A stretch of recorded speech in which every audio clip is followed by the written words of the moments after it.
Y como decíamos hace un momento nada más, estamos de regreso después de la pausa. Vamos a dar la bienvenida en este primer programa al ministro de Gobierno, Justicia, Trabajo y Seguridad de la provincia, Jorge Abel González. ¿Cómo está, doctor? Buenas noches, bienvenido y muchísimas gracias por compartir con nosotros y con la teleaudiencia también su tiempo. Bueno, Marina, en primer lugar, buenas noches. Quiero agradecerte esta oportunidad de compartir con vos este primer segmento de tu primer programa de esta nueva etapa de tu vida. Compartir esos momentos no son menores, porque representan mucho en el desarrollo profesional de una persona, así que tengo que estar agradecido por ello. Gracias, damos toda desde la producción, por supuesto, y aparte estamos en un momento muy convulsionado. Vivimos el año pasado de cuarto oscuro en cuarto oscuro, decidiendo el futuro, como decíamos, el futuro del país, el de la provincia, pero creo que en ningún momento cupo en la cabeza de alguien entrar a esta dimensión desconocida en la que estamos transitando hoy, con un gobierno nacional que había prometido en la campaña que el ajuste pasaba por la casta, pero vemos que el ajuste pasa por el bolsillo del trabajador, por la familia, por los jubilados a los que calificó con palabras que son irrepetibles para mí, donde se saca del centro de atención y de las ganas de cuidar del Estado presente a las niñeces, a los enfermos, a los hospitales públicos. ¿Cómo se hace para desde el gobierno provincial plantarse? Porque se trata de sostener un Estado presente con políticas públicas pensadas para los que más lo necesitan, pero a nivel nacional tenemos otra bajada de línea. ¿Cómo se hace para poder acordar o trabajar en torno a esto? Bueno, sin lugar a dudas, Marina, en tu introducción vos haces un aporte importante para volver a repasar esto que vivimos. El spot de la introducción es un raconto un poco de lo que acabas de señalar, de lo que hemos vivido el año pasado. Pero permitime abordarlo desde otro lugar, que es que hemos celebrado 40 años de democracia. Me parece que eso Sí. es un hito que no podemos soslayar en este devenir histórico en el que estamos embarcados todos y todas. Y en ese sentido, en la provincia de Formosa, tuvimos dos procesos electorales. El proceso electoral provincial y el proceso electoral nacional. Sí. Y entiendo desde esa mirada nuestra de que el pueblo de Formosa ha marcado claramente una madurez al momento de ir al cuarto oscuro y construir la voluntad popular.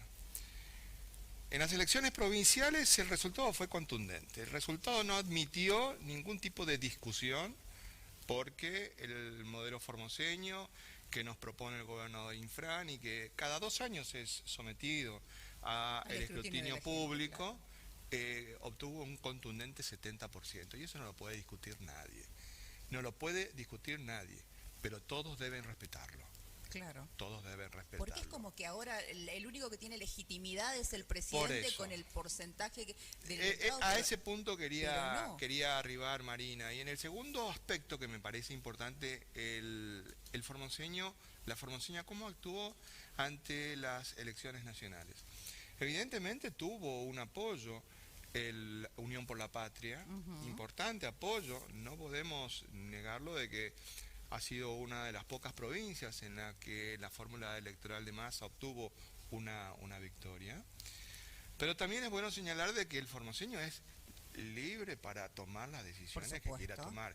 Y en ese sentido nos dio un claro mensaje, miren, con el gobierno provincial está todo bien.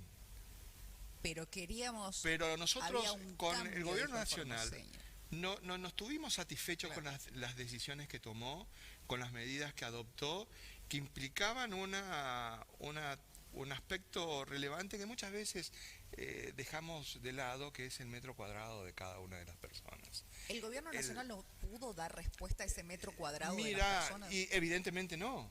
si nosotros hubiéramos dado como gobierno nacional de Unión por la Patria respuesta al metro cuadrado de las personas El resultado hubiese sido diferente. en cuanto a los costos de la canasta básica, en cuanto a las posibilidades de mejorar las condiciones de vida, el resultado hubiera sido muy distinto, pero no tuvimos esa capacidad. Ahora bien, también siguió un canto de sirena. Porque lo que expresaba el candidato que ganó, en realidad lo que acá habían dos modelos de país en juego. Completamente diferentes. Un modelo de país que tenía una fórmula electoral en la que proponía, miren, nos va a costar salir de esta, pero tenemos que salir entre todos y tenemos que ver de que el peso del costo de salida de esta situación a la que fuimos conducidos tiene que recaer sobre los sectores más fuertes económicamente hablando y no sobre las mayorías humildes. Y otro proyecto que más que un proyecto de país es un plan de negocios que tenía dos fórmulas electorales y que bueno, una de ellas fue electa. Definitivamente, pero también en definitiva se fusionaron en ese después, aspecto, claro, fueron por eso eran dos modelos de país y el gobernador lo planteó desde un primer momento. El gobernador no hablaba con el diario del lunes, como otros salieron a hablar, sino que lo dijo mucho antes, en tiempos de campaña electoral. Pero hay otro aspecto, Marina. Inclusive en ese escenario nacional, la decisión del pueblo argentino se plasma en las elecciones generales, en la que expresa una voluntad que conforma los dos poderes del Estado, tanto el Ejecutivo como el Legislativo. Y en el Legislativo estableció determinadas mayorías a los fines de que su pensamiento esté representado en ese ámbito, tanto en la Cámara de Senadores como en la Cámara de Diputados. ¿Pero qué pasó desde el momento de la asunción? Y si hacemos este raconto, desde el momento de la asunción, el presidente dio un discurso de espaldas al Congreso. Ahora bien, creo que fue algo simbólico. Ahora bien, y después el tema de los si me permitís terminar la idea, que lo que estás señalando desde el punto de vista de la semiología es muy importante.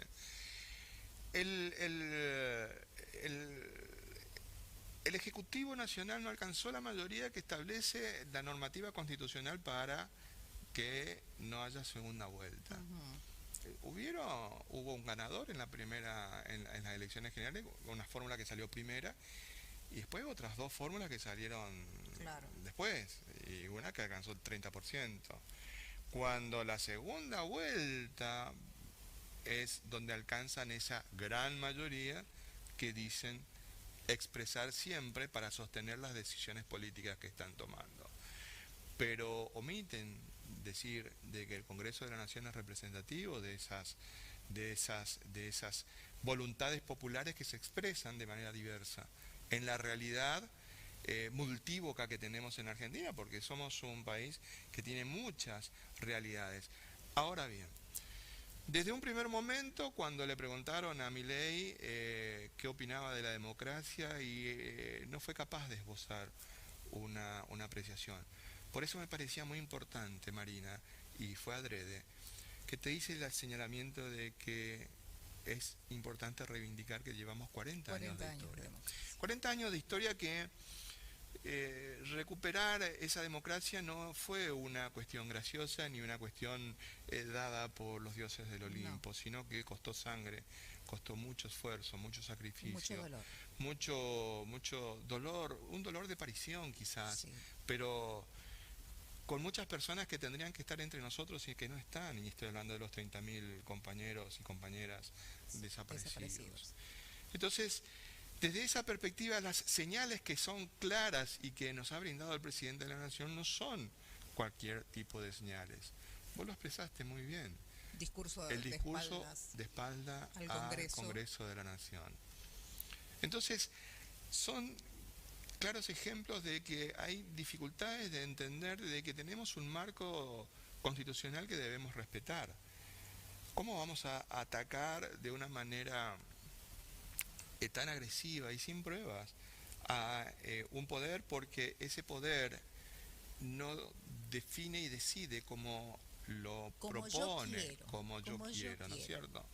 Bueno, eso es lo que hoy está en juego y tenemos que tener suma conciencia de que la degradación de la calidad de vida que hemos tenido los argentinos y las argentinas en este breve lapso se va a profundizar y se va a agravar mucho más con el transcurrir del tiempo. Jamás en la historia nacional, jamás en la historia nacional, Marina, se produce una transferencia de recursos de los sectores medios y bajos de la Argentina hacia el sector de la economía concentrada de la nación argentina. Nunca se produjo esta transferencia. De entrada, ya con la devaluación perdiste muchísimo dinero y cada vez que vas al almacén, al supermercado, es peor. Sufrís viendo cómo aumentan los precios y vos tenés que darle respuesta a tus hijos, a tus hijas, ayudar a tus padres, el costo de los medicamentos. En el ámbito familiar, pero en el ámbito del Estado, el Estado tiene que dar respuestas. Por ejemplo, ahora comienzan las clases, ¿no? El sector docente, que es algo muy importante y a nivel nacional. Entonces ahí empieza a analizarse, Marina, un montón de aspectos. Parece ser de que existe como una idea de que solamente Formosa existe, que es una ínsula que está separada del resto del país. Entonces nos enojamos. Hay algunos sectores que se enojan con Infran y le dicen que esto, que lo otro. Pero cuando tienen oportunidad de hablar con alguien, algún colega de fuera de la provincia, caso del, por ejemplo, Tierra del Fuego, y empiezan a darse cuenta de que la cosa no es tan así. Pero también muchos han cometido el error de analizar su realidad con ese sesgo tan local de no permitirse mirar un poco más allá del horizonte y en algún momento estuvieron festejando con Macri el triunfo de una fórmula electoral que era igual a esta, pero con los plazos un poco más ampliados, o en esta coyuntura también. Entonces, ante ese escenario, Marina, el gobierno de la provincia, ¿qué es lo que tiene que hacer? El gobierno de la provincia, tenemos que señalarlo una y mil veces para no olvidarnos, que ha llevado adelante una política económica financiera en la provincia de absoluta transparencia y que nos ha permitido, le guste a quien le guste, 22 años de superávit fiscal. Eso implica que hoy estemos en condiciones de sostener determinadas políticas públicas que nos dan la oportunidad de ir evaluando el proceso que venimos llevando adelante los argentinos, porque esto no está fuera del país, está inmerso en un país. A eso quería llegar, porque el gobernador había puntualizado a sus funcionarios 3 ejes fundamentales: el tema del salario para los trabajadores estatales, el tema de la salud, que es muy importante, y el tema de la cuestión alimentaria también. Bueno, eso en el contexto nacional. Recordemos que el gobierno nacional también dio de baja al programa, al Plan Nacional Alimentario para las Comunidades Originarias y al FONID en materia de educación, que es tan importante. En realidad la situación es mucho más delicada de la que acabas de señalar, que no está mal, pero es una partecita minúscula. Son puntos nada más. A nivel presupuestario existe, bueno, nosotros somos un país federal, tenemos que volver a hacer historia, un país federal que se construyó no desde la cabeza, sino desde las bases, es decir, desde las provincias. Las provincias que son preexistentes al Estado argentino decidieron unir sus destinos y conformar el Estado-Nación Argentina. Entonces, de sus facultades originarias, ellos delegan partes de esas facultades a ese Estado nuevo que se genera a partir de la Constitución del 53, que ya venía en un proceso con los pactos federales. Bueno, quien es profesor o profesora de historia lo podrá explicar con Pero mucho además, mayor detalle. Hay que saber, ¿no? Hay que manejar algo, por lo menos gente lea en la historia. Entonces, gran maestra, por cierto. Entonces, los recursos se los obtienen de todas las provincias, Entonces, en la construcción del país se hace ahí la división de cómo se hace la distribución. En lo que hace a los fondos coparticipables, tenemos de 2 tipos. Aquellos que son de coparticipación automática, es decir, lo que denominamos comúnmente el goteo, que diariamente se transfieren a las cuentas provinciales, que es el grueso de la coparticipación federal, y otros que no son automáticos, no son de transferencias automáticas, pero tampoco son de transferencias graciosas, porque se le ocurrió... Claro, no porque soy buenito. Sino porque existen convenios, existen acuerdos, existen leyes o pactos fiscales, o existe la necesidad de llevar adelante obras concretas y determinadas. Esas son las transferencias no automáticas. Pues bien, desde que este gobierno asumió, ha cesado toda transferencia no automática a los fondos de las provincias. En el caso nuestro, no solamente se tratan del FONID, que es el Fondo Nacional de Incentivo Docente, también se trata de lo que es conectividad, que también es otro rubro que percibían los docentes, también es la extensión horaria, sí. También es la seguridad alimentaria en las escuelas, también es la copa de leche, también es un conjunto, son capacitaciones, es educación técnica, es decir, un conjunto de aportes que se habían acordado con el Estado Nacional de que iban a recibir las provincias. De golpe y porrazo esto desaparece. Entonces, ante esa situación hay 3 fondos que implican miles de millones de pesos al año que el gobernador evalúa y toma la decisión de mantener, que son el Fondo de Incentivo Docente, el conectividad y el de la extensión horaria sí, para nuestros docentes, sí. Para paliar esta situación. Que con el agravante de que también, primero no iban a haber paritarias y ahora convocaron a esa reunión. Pues bien, evaluaremos, miraremos qué es lo que está pasando.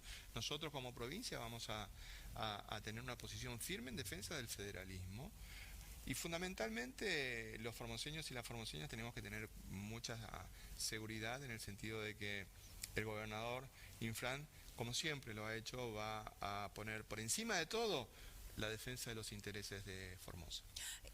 Ministro, no puedo no preguntar. A nivel nacional, los docentes planteaban esto, el tema de las paritarias, le dijeron que no se iban a sentar con ellos a la mesa, ahora finalmente sí. Creo que es un reclamo también de muchos sectores, ¿no? En este caso, el sector docente, la posibilidad de la paritaria también con el Estado provincial. ¿Esto es viable? ¿Se puede hacer? Pues siempre se sientan. Pero se sientan, se reúnen, Marina, y ahí se determina Se habla, se sienta y no solamente se habla de dinero, se habla de condiciones de trabajo, de un montón de cosas. Si vos ves cuando se hacen los denuncios, está con el mundo sindical. ¿Cuál es el inconveniente? ¿Cuál es el problema? ¿Cuál es el No, pregunto en el sentido de las reuniones paritarias, como de por ahí como uno tiene la idea de todos los sectores. Bueno, pero también sentados. Esa idea ya va a dejar de serla, Marina, porque con este modelo nacional no.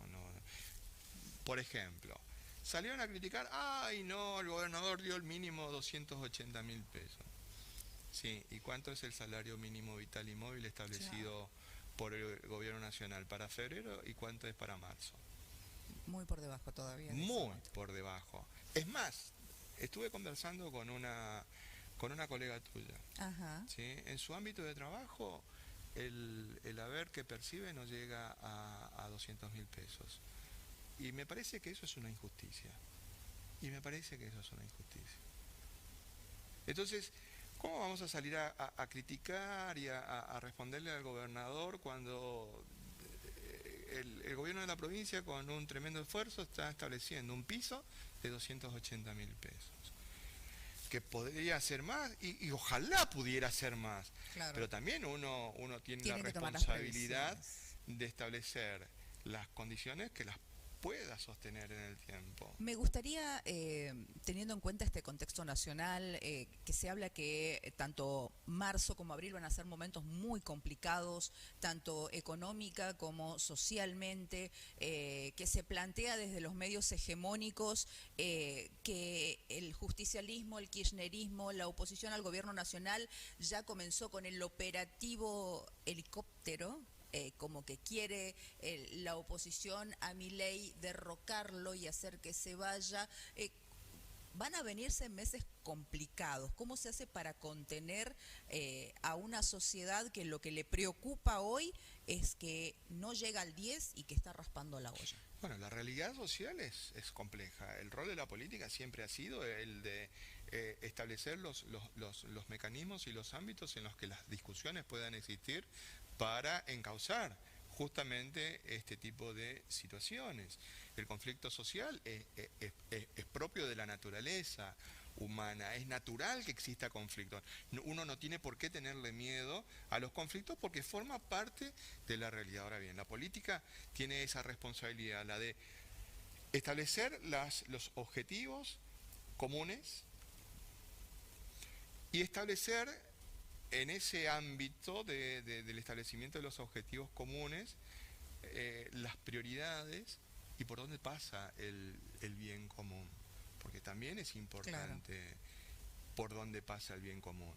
Hoy vos me preguntás, ¿por dónde pasa el bien común nacional? Y yo no podría darte una respuesta adecuada, porque parecería ser de que el bien común pasa por lograr un superávit nacional ficticio, porque es ficticio, porque cualquiera puede llegar a tomar a llegar a un superávit cuando planchás los saberes y elevás las tarifas un 300%. Descontroladamente. Claro. Pero también cuando se transfieren la mayoría de los recursos a los sectores concentrados de la economía para que las asimetrías crezcan. Entonces, ¿cuál es el bien común hoy que nos plantea el modelo que lleva adelante el señor Milei con muchos aliados? Y yo no sé. ¿Existe un bien común en ese proyecto? Por eso. Esa es sé, la pregunta. No sé si es un bien. Un bien de mercado puede ser. Ministro, la verdad que ha sido un placer, le agradezco muchísimo. Tenemos un programa cargadito esta noche. No tiene desperdicio, tenemos que seguir, seguramente las puertas van a estar abiertas obviamente para poder recibirlo y hablar de otras cuestiones. Les decimos a todos ustedes que se queden ahí, no se vayan, en un ratito seguimos con Cuarto Oscuro. La verdad que un placer poder tenerlo. Muchas gracias, Marina, insisto, muy linda casa, no la conocía, la verdad es que es un gusto poder compartir con vos tu primer programa. Muchísimas gracias nuevamente por venir. No se vayan